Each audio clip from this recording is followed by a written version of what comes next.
students, very good morning to all of you. And again we are here with new poetry of class 10th, Fire and Ice. This poetry has been composed by Robert Frost. चलिए बात करते हैं सबसे पहले Robert Frost के बारे में। Robert Frost का जन्म 26 मार्च 1874 को हुआ था। कहाँ पर हुआ था? सैन फ्रांसिस्को में हुआ था। कहाँ पर हुआ था इनका बर्थ? सैन फ्रांसिस्को में। इंग्लैंड चले गए ये 1912 में। क्यों चले गए? क्योंकि ये पहले एग्रीकल्चर करते थे, खेती करते थे और उसमें वह सक्सेस नहीं हो पाया। जब एग्रीकल्चर में सक्सेस नहीं हो पाए तो इसके बाद वह इंग्लैंड चले गए। इंग्लैंड में कुछ कवियों के प्रभाव में रहे ही, जहाँ से इनको पोइट्री करने का ख्याल आया और इन्होंने पोइट्री करनी शुरू की। उन्हीं पोइट्रीज में से एक पोइट्री है इनकी, फायर एंड आइस। चलिए बात कर लेते हैं फायर एंड आइस की। Some say the world will end in fire, some say in ice. कुछ लोग बोलते हैं जो वर्ड है वो कैसे खत्म होगा? फायर से। और कुछ लोग बोलते हैं जो वर्ड है वो आइस से खत्म होगा। तो यह दुनिया दो सिद्धांतों पर टिकी हुई है, दो सिद्धांतों पर डिवाइड है। कुछ लोगों का मानना है कि यह किस में खत्म होगी? आइस में। कुछ लोग कहते हैं कि फायर में खत्म होगी।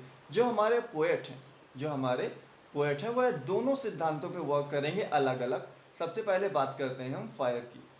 From what I have tasted of desire I hold with those who favour fire, but if it had to persist twice I think I know enough of it to see that for destruction ice is also great and would suffice. तो सबसे पहले ये बात कर रहे हैं fire की। यह बोलते हैं कि हाँ, मैं पहले उन लोगों के साथ हूँ जिनका मानना है कि यह दुनिया किस पे खत्म होगी? यह दुनिया फायर से खत्म होगी। क्यों फायर से खत्म होगी? क्योंकि जो ह्यूमन है, जो इंसान है, वह इतना ज़्यादा अपनी इच्छाओं से प्रभावित है, अपनी इच्छाओं को पूरा करना चाहता है, इतना ज़्यादा पैशनेट है अपनी इच्छाओं को लेकर के कि वह बहुत ज़्यादा जुनूनी हो गया है और उसके लिए वह कुछ भी करने को तैयार है। He wants to do anything for completing his desire. अपने डिजायर्स को कंप्लीट करने के लिए वह कुछ भी करना चाहता है।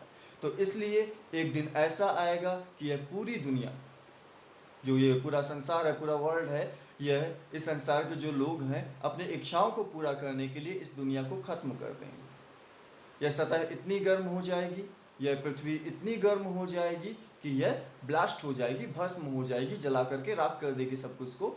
और इस तरीके से एक सिद्धांत खत्म होता है कि दुनिया जो है, पूरा वर्ल्ड आग से खत्म होगा, पूरा वर्ल्ड फायर से खत्म होगा। पोइट कहता है ठीक है, मैं इसके फेवर में हूं, मैं इस चीज के पक्ष में हूं कि पूरी दुनिया आग से खत्म हो जाएगी। अब बात कर रहा है वह दूसरे सिद्धांत के बारे में। Now he is talking about another prospectus, another theory. जो दूसरा सिद्धांत है, जो दूसरा प्रक्षेपण है, उसके बारे में पोइट बात करने जा रहा है और बात करता है, but if it had to perish twice I think I know enough of fate. तो अब बोलता है कि मैं हेट के बारे में भी बहुत अच्छा जानता हूँ, मैं लोगों के बारे में बहुत अच्छा जानता हूँ। उनके दिलों में नफरत भरी पड़ी है, कट्टरपंथी जो विचार है उनके दिमाग में, उनके दिलों में घुसा पड़ा है। एक दूसरे से इतनी ज़्यादा नफरत करते हैं कि वह कभी सपोर्ट ही नहीं करते एक दूसरे लोगों का। और जब वह सपोर्ट नहीं कर रहे हैं एक दूसरे लोगों का, तो यह क्या है? यह पतन की ओर ले जा रहा है पूरी दुनिया को। जिस तरीके से बर्फ जम जाती है, आइस जो है कहीं पर बैठ जाती है, उसी तरीके से नफरत, हेट लोगों के दिलों में जाकर के बैठ गई है। और जब वह लोगों के दिलों में जाकर के बैठ गई है तो उसमें और किसी भी चीज़ के लिए स्थान नहीं बचा। तो ये दुनिया आइस से भी खत्म होगी, पूरी दुनिया तबाह हो जाएगी, सारी चीज़ें जम जाएंगी, सब कोई ठंड से मर जाएगा, इतनी ज़्यादा ठंड पड़ेगी और ये दुनिया एक बार फिर से खत्म हो जाएगी। तो इस तरीके से हमारा जो पोएट है वह दोनों सिद्धांतों पर बात कर रहा है। He is talking about both theories, ice and fire. Fire की थ्योरी क्या थी? फायर की थ्योरी में पोएट जब बात कर रहा था तो उसमें बोल रहा था कि ये जो वर्ल्ड है या जो दुनिया है यह आग से खत्म होगी, पूरी दुनिया में आग लग जाएगी, पूरी दुनिया का टेम्परेचर इतना ज़्यादा बढ़ जाएगा कि जितनी भी प्रजातियां हैं यहाँ पर, जितने भी आपकी पेड़ पौधे हैं, जितने भी जंतु हैं, जितने भी ह्यूमन हैं, वो सब क्या होंगे? जलकर राख हो जाएंगे, पूरी दुनिया भस्म हो जाएगी। बट अगर बात कर रहा है वह आइस की, अगर वह बात करने जा रहा है कि किस तरीके से आइस से खत्म होगी, तो उसमें बोल रहा है कि नफरत जो है, हेट, वह लोगों के दिलों पे बैठ गई है, लोगों के दिलों पे उसने शिकंजा कर रखा है। उसके दिमाग पे जो है एक अजीब सी व्यथा आ गई है लोगों के कि एक दूसरे से नफरत करते चले जा रहे हैं और कट्टरपंथिता को, जो कट्टरपंथी होते हैं ना, एथेइज्म, उसको उत्पन्न करते हैं और बिल्कुल भी हेल्प नहीं करते, बिल्कुल भी एक दूसरे का सपोर्ट नहीं कर रहे हैं, इस तरीके से दुनिया क्या होगी, एक बार फिर खत्म हो जाएगी। तो यह दुनिया दो तरीके से खत्म हो रही है। सबसे पहले बात कर रहे हैं हम फायर से, तो फायर से खत्म हो रही है। फिर बात कर रहे हैं आइस से, तो आइस से खत्म हो रही है। Get it? तो बहुत इजी पोएट्री है, बहुत सिंपल और क्लियर वे में है, छोटी सी है, हमें ज़्यादा इसमें कुछ भी हौच पौच नहीं करना है। मोटे तौर पर एक बार फिर से देख लेते हैं पोएट्री को। पोएट कह रहा है कि दो सिद्धांतों पर दुनिया के खत्म होने पर विवाद है, दोनों पे विभाजित है, दो सिद्धांत हैं, दो थ्योरी हैं। पहली सिद्धांत क्या है, पहली थ्योरी क्या है? पहली ये है कि दुनिया आग से खत्म होगी। सारी वनस्पतियां, जीव जंतु, ह्यूमन किससे खत्म हो जाएंगे?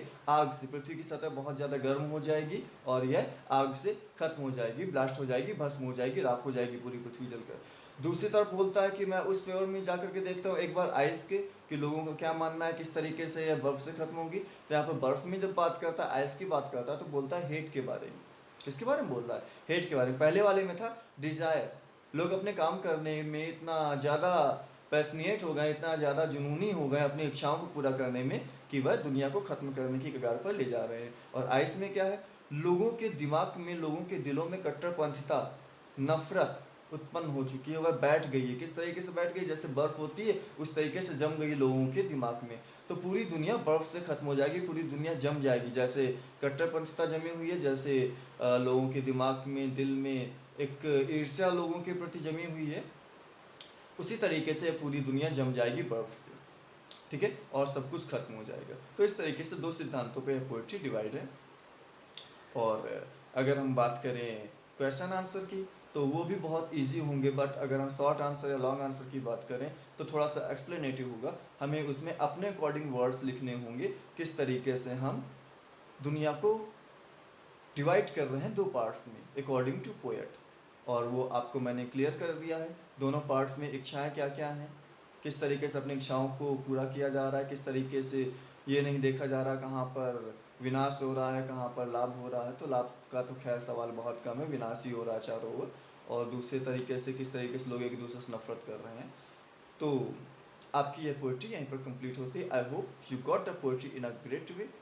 And question answer as usual आपके पीडीएफ में है, जो कि डिस्क्रिप्शन में मैंने लिंक दे रखा है। आप जाइए, पहले वीडियो पूरा देखिए, वीडियो को समझिए, इसके बाद फिर आप पीडीएफ में जाइए, क्वेश्चन आंसर देखिए और कंप्लीट कीजिए। So thank you, have a good day.